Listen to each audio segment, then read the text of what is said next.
What is going on, folks? It is Dr. Remy LeBeau, and I'm coming at you once again from the X Lair to talk about some breaking X news. Some of the biggest X news we've had in a while. If you go on my channel, somewhere is a reaction video to the moment when we found out that Disney had officially bought Fox. And I, to the music of the X-Men animated series, wearing my original costume, Cyclops, not original Cyclops. Was it original? No, it was like the 80s Claremont Cyclops costume. Was dancing like a giddy freaking idiot because finally, after all these years, we were going to get hashtag justice for mutants. It's been a while since that video. It's been a while just kind of watching the MCU unfold. That was before the Infinity Saga had concluded. Infinity Saga concluded. Fucking amazing. 22 movies, just an amazing story arc, an amazing feat. Nobody has ever been able to accomplish that level and scale of storytelling in the cinematic medium, period. And so they did their thing. It was wonderful. And then, of course, knowing that, Spider-Man and the X-Men were owned by other studios, they couldn't do much with those characters. They got Spider-Man in sort of a temporary contractual way, and they're still kind of playing with that. And I'm excited about that aspect of it, and always will be. But the X-Men were always the wild card. And if you go back to throughout the years on my videos on my channel, I talk about how, basically Fox shit the bed. They had an opportunity, they could have done something great, and they didn't. They just kept fucking up. They, even after seeing, the template that Kevin Feige had established for the MCU, they still kept fucking up. It was you're just never going to do anything good with these characters. You're never going to represent them properly. You're never going to tell the right stories. You're always going to try to shoehorn things into your weird version of how all of it should work.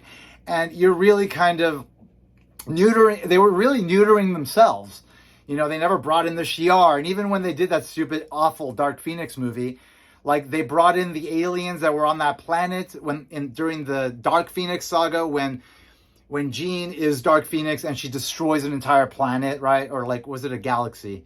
It was, a lot of people died as a result of her wanting to experience everything. And part of the experience was feeling all these characters. Anyway, so they use those as the aliens in that movie. So finally we got aliens and the Fox, but it was just a mess. It was crap. It was a joke. And that movie, it had already been completed by the time Marvel bought Fox, and so they had to release it at one point. They took the name X-Men off of it. They just called it Dark Phoenix, right? Another bullshit movie, whatever, came and went. It was the last sort of nail in the coffin of Fox's X-Men. It was just it was time for that bullshit to end. And it was time for Kevin Feige and Marvel proper to take the fucking X-Men back from the darkness, from the void, and bring it to light in the right way, in the right way. So, Miss Marvel finale. First of all, Miss Marvel, love the show. I thought it was really fun. I'm really enjoying this Phase 4. I hear people talking about, it's directionless. Where's it going? I need to know where everything's happening now. If I don't know, everything's horrible. Life's It's they just finished a 22 fucking movie arc. They set that up over 10 years. You can't have an Infinity War and an Endgame every single time. I mean, we had a Spider-Man No Way Home after that. We've had a Doctor Strange Into the Multiverse of Madness after that. But, you can't have those kind of stakes and that level of storytelling just with a snap, like Thanos. We don't have the Infinity Gems. You can't pull that off. You need to build up to it. But before you build up to it, you need that sort of epilogue-y, kind of prologue-y period. And that's what Phase 4 is. It's sort of the aftermath of the Infinity Saga. And then it's sort of kind of laying the seeds of a bunch of different things that will ultimately germinate to something that we don't even know about yet. And we're clearly about to find something out about that. Marvel is going to Comic-Con. That's next week. So we're going to find out some shit then. I'm sure I'll hop back on and talk about that. And then D23 is the Disney big convention. I believe I heard that they're going to be presenting stuff there as well. So they won't reveal everything during Comic-Con, and they'll reveal more stuff during D23, and that should be very exciting. So in the months to come, we're going to get a lot of news about what's coming, and that's exciting. But I haven't felt like anything bad with respect to like the storytelling that's happening in the MCU right now, because I see it, you know, like, and beyond like what they're trying to do and like sort of the state of the storytelling point that they're at post Infinity War, Infinity Saga, kind of building up to whatever's next. Like, you know, during this time, like, you've had some nice moments, right? You've had some nice moments. I lost my train of thought there for a second. You've had some nice moments. You got to meet some new characters. Like, it started to build upon itself in a way that was necessary, and I've just kind of been enjoying it for what it is, because I see it for what it is. And I like being introduced to new characters. I like being introduced to sort of new ways that the MCU can explore this superhero world that exists in the comics in the filmic medium. So, you know, all the Disney Plus shows, great. I'm enjoying them. I've enjoyed all of them, really. Some more than others, whatever. I've gone back to WandaVision a couple of times. I'm actually currently rewatching Loki, because I haven't rewatched it. So I'm currently rewatching that. I'm going to rewatch Hawkeye next, and then go back to Moon Knight, and then watch Miss Marvel again. Watched Multiverse of Madness several times at this point, like 3 times in the theater, twice at home.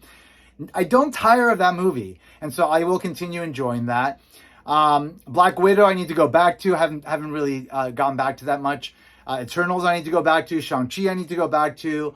And then Thor 4, Thor Love and Thunder, which I have my review up on my channel for. Like, I enjoyed it. You know, did it have huge stakes? Was it hugely impactful? No, but it was a fun time. Can we just take a moment and just enjoy a movie without fucking thinking, where is this going? Like, just chill the fuck out, enjoy the things that they're producing, and know that like the people behind the Infinity Saga are still behind what is happening now. And they are being very calculated in what they're doing and how they're doing it, because they see all of their cards. We don't see them, but people start reacting to shit because they just need to react to shit. And like, the world is in a really fucked up state right now, given a lot of things that are going on. So that's causing a lot of anguish in people. And I don't think people really understand that, like, that there's like a level of frustration that's just a constant for everybody. And that taints your ability to kind of think through things. And so you turn that frustration to other things because you can't solve it over here. You have to throw it over here, all over the place. And that ultimately leads to these like overly critical perspectives on things that just don't need it. Like, you don't have all the information. Like, wait until you do have the information. And then I am confident that you'll be happy. Like, once everything unfolds in the MCU, in the next phases, whatever's coming, like, we're going to be satisfied. Like, I know it. Like, I'm confident of it, not because of what I assume is coming next, but because of what has come before, you know, and the people in charge, you know. And I do know that, like, this guy, Perlmutter, I think is his name. I think the new guy that is it April? I don't know. There's a new dude. Oh no, Bob Chapek, the new head of Disney. I heard that, you know, he's taken away some of the autonomy from Kevin Feige. That's not a good thing, because Kevin Feige made the MCU a success his way, and this Chapek guy did not, and has no clue clearly about that, because he ran the parks. Like, that was his thing. It wasn't like make successful movies based on, like, you know, just very deep comic book lore. That's Kevin Feige's thing. Leave Kevin Feige alone. Let him do his thing. But whatever, business is business. People are going to act stupid, whatever. Maybe that has had a hand in some of the minor slip-ups that people keep calling attention to. But ultimately, like, I'm still confident the ship is moving forward in a way that I can be confident about. And so I'm perfectly happy with the way things are going. So Kamala, so I like that in Miss Marvel, you know, we got introduced into the Pakistani sort of world within the MCU, like the American Pakistani people and the folks actually from Pakistan, the motherland, and kind of the history there and the culture and sort of how it all kind of relates to like modern, just the modern state of things for this particular group of people. And then in Moon Knight we had like a window into Egyptian sort of culture to some extent, like Thor Love and Thunder. We had Jane Foster become Thor, so he had a woman take on the mantle there of Thor. We have She-Hulk coming up, so She-Hulk's cousin, Hulk's cousin is going to be She-Hulk, like she's Jennifer Walters, I believe her name is. She's a lawyer and a Hulk. Like, we're gonna get the female Hulk there. Like, we're exploring things in the MCU that the comics started exploring around the time, like prior to Miles Morales being introduced. This was around 2010-ish. There was a very clear mandate in the comics to push diversity, because up until that point it had all been like these white male superheroes mainly, and there's like one-offs here and there of other characters, other races, etc. And of course they have been trying to build that sort of diversity for decades, because Stan Lee was mindful of this shit before fucking the world required it, right? And some of the other fucking people in charge of Marvel. So the push was there, and it was conscious, and there was a backlash then, in the comics. Like, they introduced Kamala Khan as Miss Marvel. They introduced a new Hulk, Amadeus Cho, Asian Hulk. We got of course, we got Miles Morales. We got a black Spider-Man. We got Kate Bishop. Just a female Hawkeye. We got gay characters.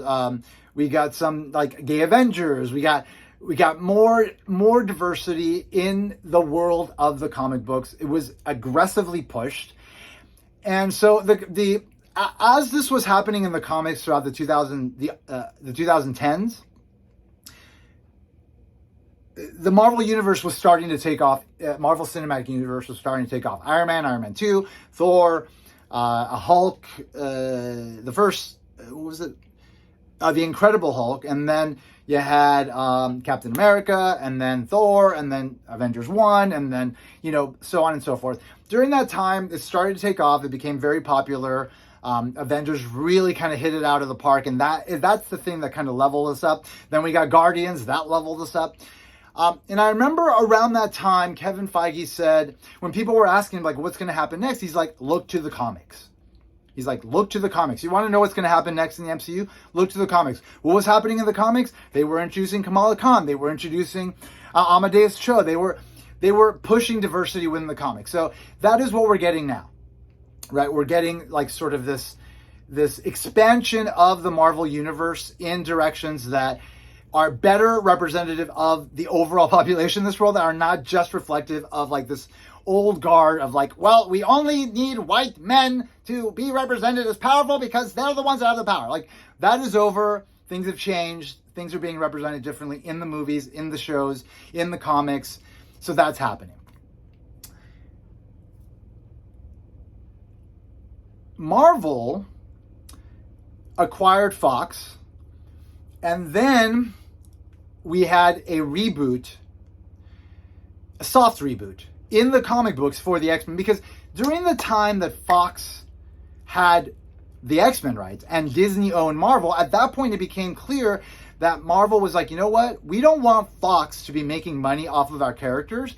So let us not create new characters within like the Fantastic Four and the X-Men, which Fox owned the film rights to, and let's try to kind of temper like basically the quality of the storytelling for these characters in the MCU. I'm sorry, in the comic books. I, as well as many X-Men fans, were very upset about that. They started to push the Inhumans as like the big fucking these are now the mutants, because they had the Inhumans, so they can then make the Inhumans the mutants in the comics, in the movies, because they didn't have the rights to the X-Men, right? So they kind of wanted to introduce that element, but just kind of transplant like the overall dynamic that exists between mutants and everybody else in the Marvel Universe to the Inhumans. And it was during this time that Kamala Khan was introduced.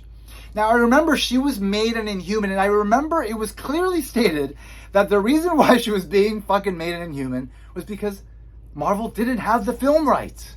Marvel didn't have the film rights to the X-Men and the mutants, so why make her a mutant? This is a character we're going to push. This is a character that's going to be important. Like, why make her a mutant? We don't know mutants. If we make her a mutant, Fox gets the rights to her, they can make a movie about her, and then they get all the money. They didn't want that, so they made her an Inhuman. And that's where the title of this video comes in. Hashtag Justice for Mutants. If you saw the Miss Marvel finale, hashtag spoilers, at the very end, we find out Kamala's a fucking mutant. She's a mutant. And the minute we found out that she had a mutation, what did we hear? Da-na-na-na-na-na. We heard the sound cue from the fucking X-Men animated series theme.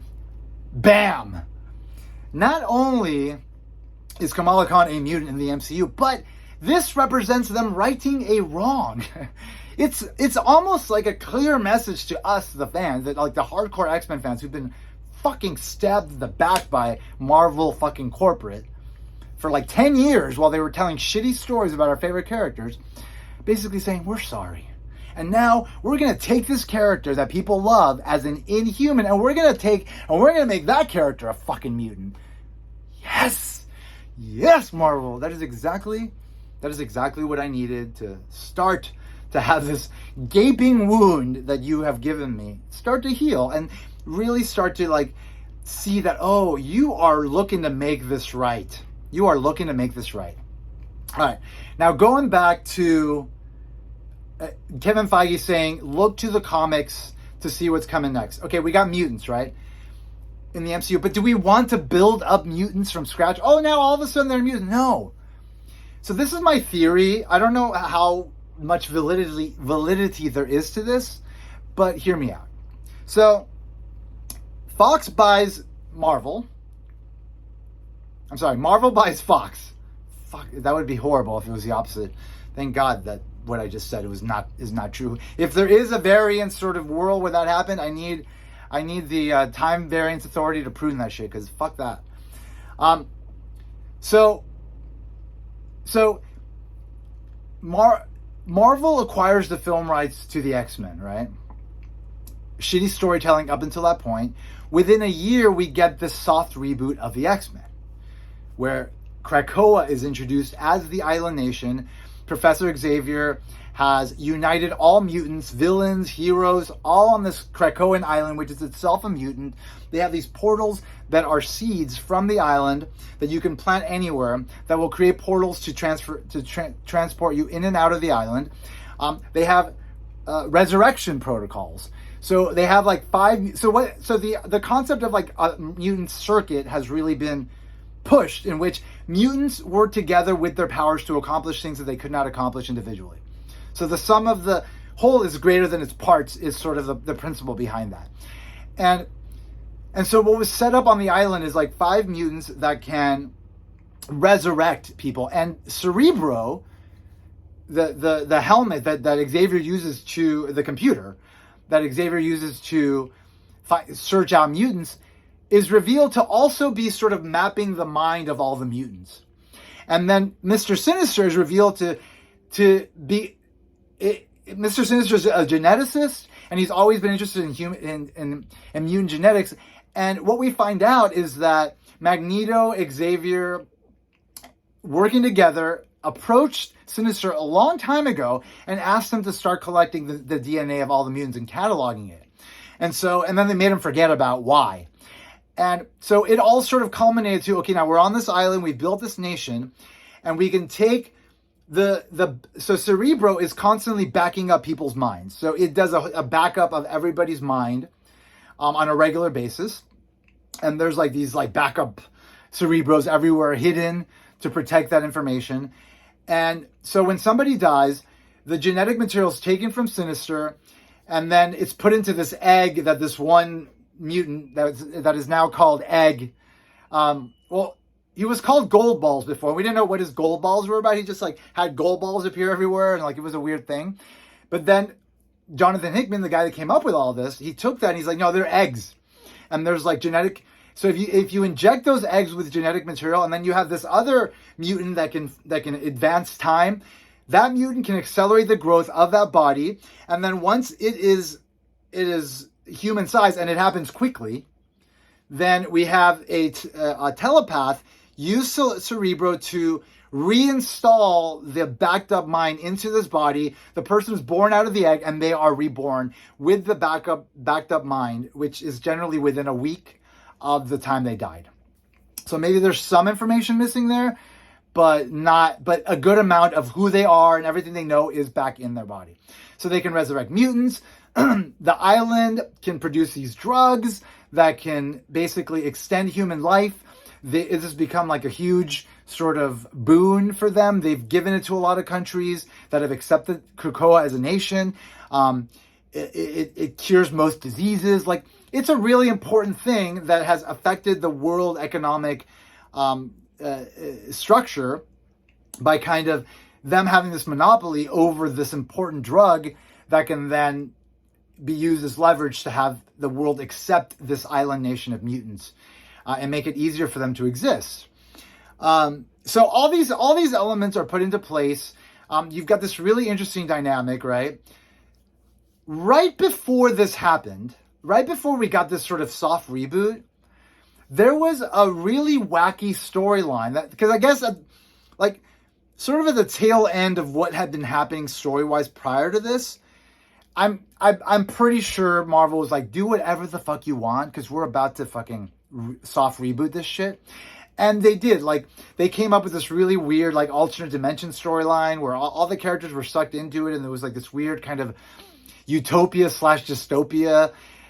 It was an interesting sort of concept. It was the Age of X storyline. Anyway, there was a lot going on in there. But some mutants were not taken into this reality. And the mutants that were left behind, ultimately, Emma Frost was one of them. She's a strong telepath, the White Queen.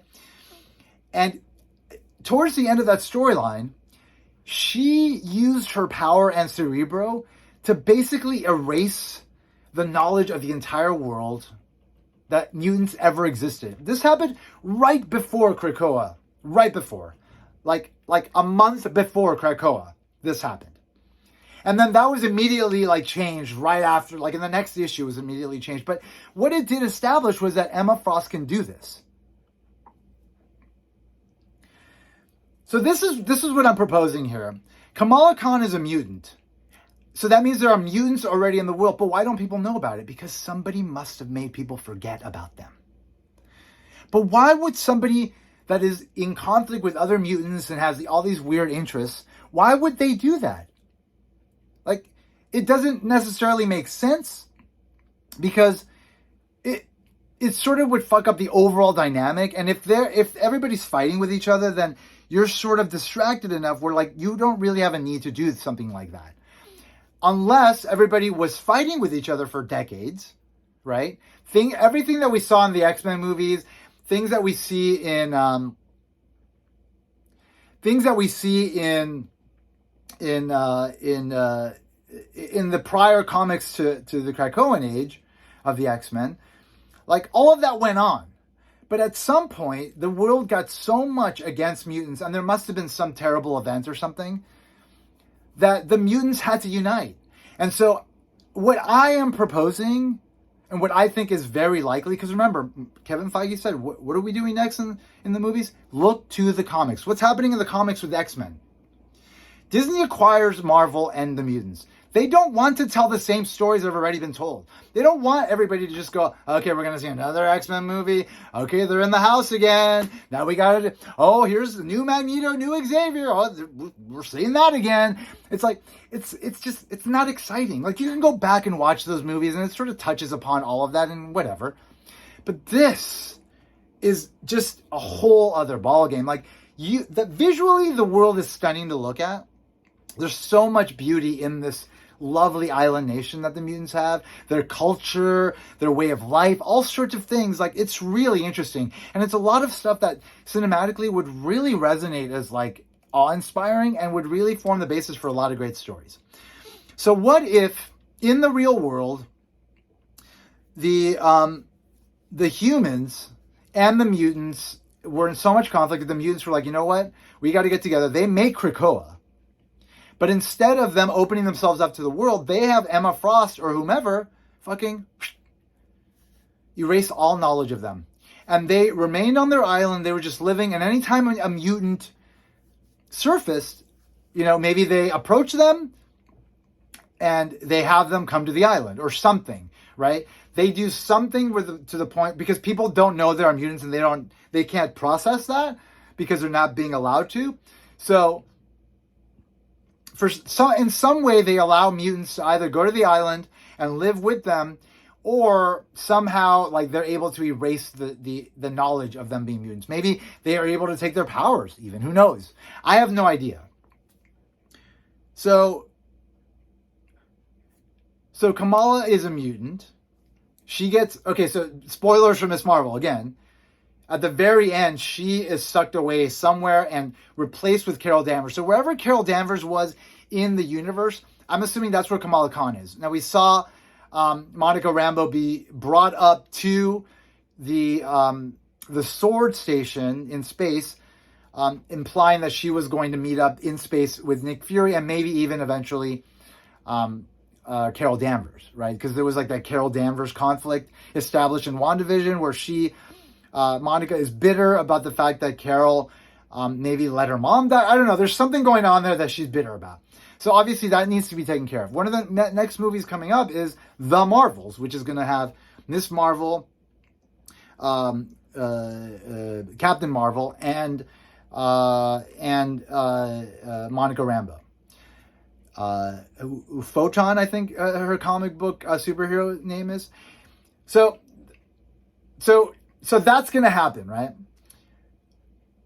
We got to deal with the mutation at some point, right? So maybe, because like, mutants don't just exist on Earth. So every alien culture has mutants. One thing we have not seen in the MCU yet is the Shi'ar Empire. If you don't know what the Shi'ar Empire is, look it up. It's this other empire that has a lot to do with the X-Men. And we haven't seen them yet. Maybe we will see them in the Marvels. Because if Kamala is being taken somewhere and she's a mutant, there are mutants in the Shi'ar, and they are acknowledged as mutants. So maybe that will sort of start to unfold the sort of idea of mutants. And maybe we'll touch upon that in that movie in terms of what's happening on Earth, but maybe not. Because remember, this is like a slow build. Like, you can't just like throw everything at people at once. Like, first they needed to establish like, hey, there's a multiverse. Like that took like a while to establish like, hey, this is how things work. In Loki, you saw, oh, by the way, variants, not all the same. And then in Multiverse of Madness, we accepted that. In Spider-Man No Way Home, we accepted that. So you gotta kind of build to stuff like in Spider-Man Far From Home, the second one, when they're in Europe and it's like Mysterio, like there was a multiverse hinted at, but then it was sort of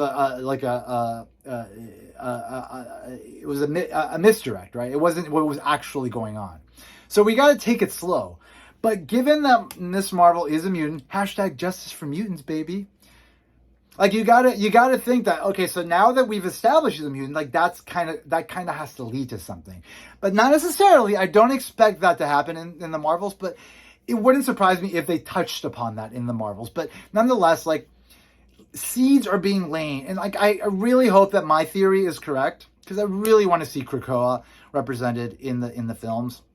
I think it would just be such fantastic spectacle, and it would really give the people the feeling that I get from reading the comics all the time, where it's like, all right, they're finally done fighting, and it's just lovely to kind of see them all together and kind of them trying to figure out how to live together and how to live within the world and how to run a nation and all this shit. Like, that shit is fucking captivating.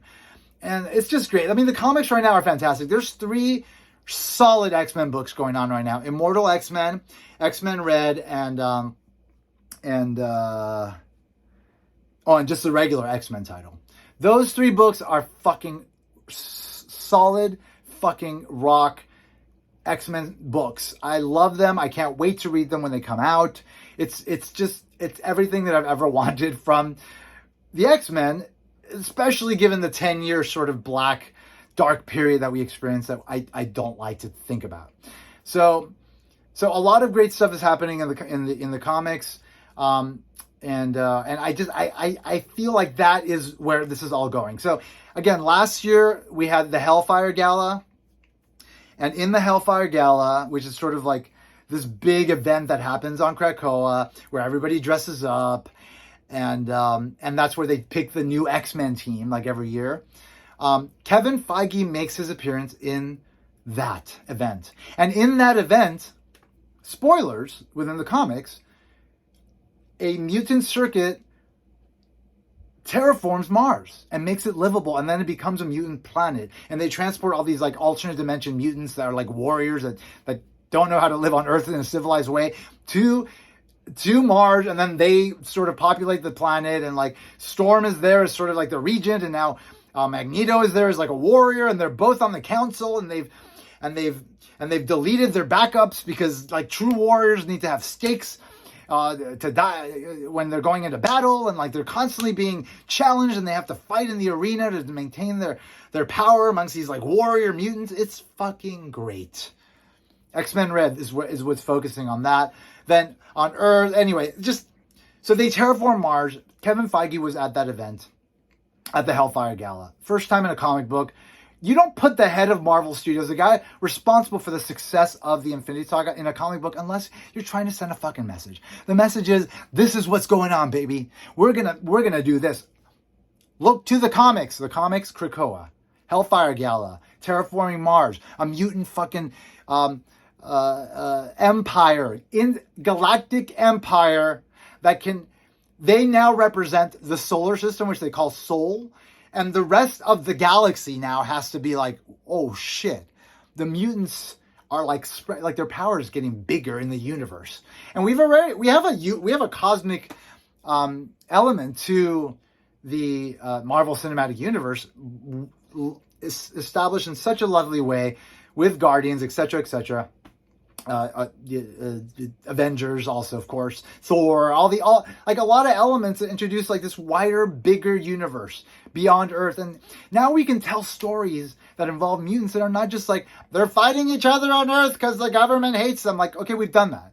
Let's talk about how they're trying to live together and how there's all these fucking schemes and shit going on by like the villains that are on councils and shit, and like they're trying to fucking work shit politically, and like oh fuck, like there's these aliens that now hate all of the solar system because mutants have expanded their power.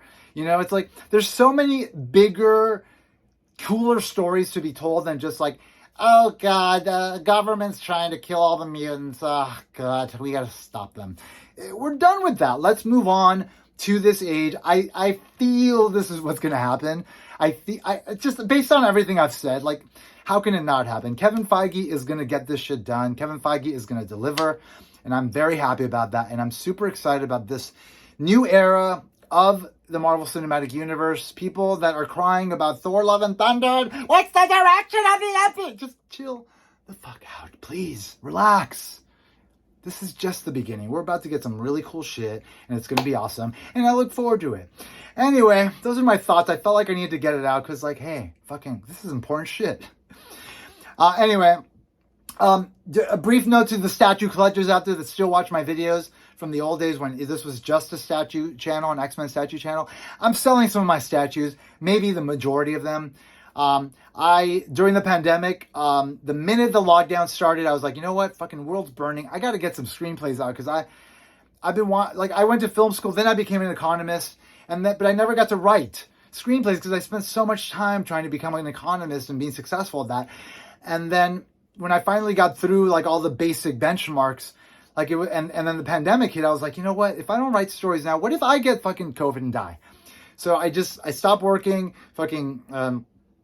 just focused on writing, and I've whipped out one screenplay. I'm writing through the second draft of my second screenplay, but I need more time to finish it before I jump back into the workforce.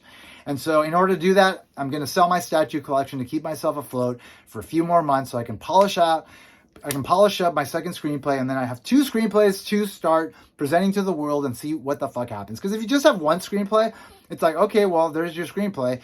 But if you have 2 and there's like the quality is consistent and you can sort of tell different stories, which I have, then, you know, people are going to be like, oh, this guy is not a one-hit wonder. He's got ideas. He can execute them well. Like, you know, I needed to do that, and I need to finish that now. And that is my priority above and beyond all my beautiful statues. So if you go on my eBay channel, which is Remy is spelled R-E-M-E, because like 20 years ago when I got my eBay account, I had to spell it that way because somebody already had Remy, R-E-M-Y. This is before I became a doctor, so I'm not Dr. Remy LeBeau. I'm just Remy LeBeau then.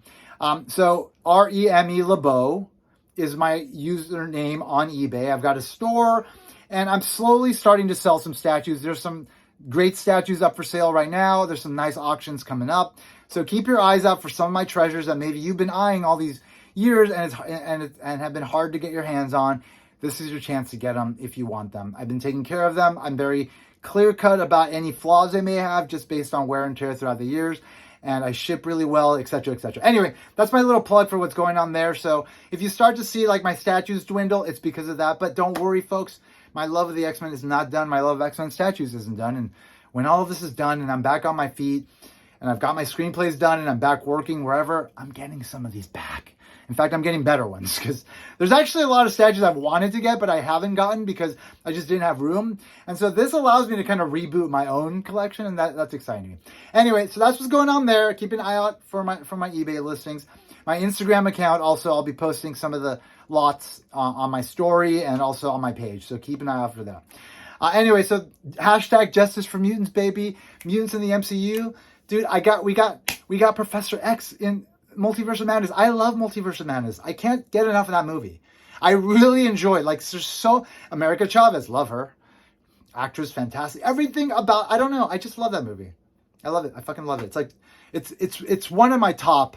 I don't like to rank things, but it's definitely up there for me. Because it's not often that an MCU movie hits me to the point where, like, I constantly want to watch it. And I constantly want to watch Doctor Strange in the Multiverse of Madness. I saw it once this week, and I want to watch it again. So... Anyway, looking forward to what's coming next. Hashtag Justice for Mutants. Anyway, I hope everybody's doing well out there. Keep centered. Don't let the craziness of the world get to you. There's some very frustrating things happening in this country and beyond its borders, and it's a weird time, you know. And we just have to do our best. And you can't let it all destabilize you. You know, you got to stay centered. You got to keep that center. You got to remember that at the center of all of it, that you are there. And you don't need anything to work out in the world as long as you can make things work out inside of you to the best extent possible as things happen to you. Just focus on that. Focus on what you can control and just do your best from moment to moment. And if you slip, if you have terrible days, if you have terrible weeks, that's life. Move forward. Don't let this world take you down. Things are going to work out in whatever way they're going to work out, and you have no control over that. Just do your best to fucking stay as positive as possible. Anyway, hope everybody does well moving forward. We will talk again soon, probably next week after the Comic-Con reveals. But anyway, I hope everybody continues doing well. And as always, I want to remind you that if you haven't already, you better put an X in the box, ladies and gentlemen, because ain't nobody checking me, baby. Goodbye.